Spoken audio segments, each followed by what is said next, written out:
மட்டக்களப்பு மாவட்டத்திலே 56 இடைத்தங்கல் முகாம்கள் அமைக்கப்பட்டுள்ளன.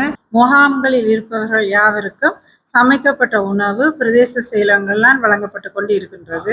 அவர்கள் அந்த இடத்தை விட்டு தங்களுடைய சொந்த ஊர்களுக்கு போகிற வேளைகளில் அவருக்கான உலர் உணவு பொதிகள் வழங்கப்படும்.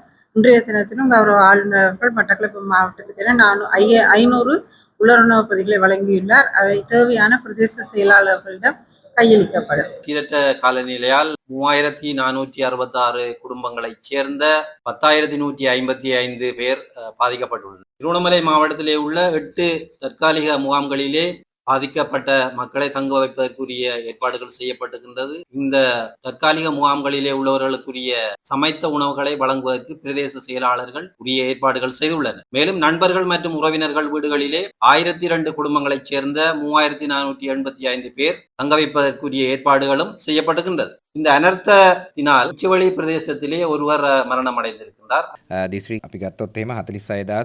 மாவட்டத்தில் 46,766 குடும்பங்களை சேர்ந்த 1,61,000 பேர் பாதிக்கப்பட்டுள்ளனர். நாம் 52 முகாம்களை அமைத்திருந்தோம்.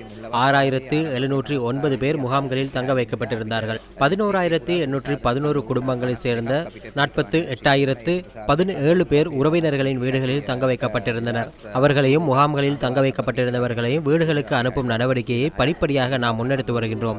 மக்கள் வீடுகளுக்கு செல்லும் முன்னர் வீடுகளை சுத்தம் செய்யும் நடவடிக்கையை முன்னெடுக்க சுகாதார தரப்பினர் உதவியை நாடியுள்ளோம்.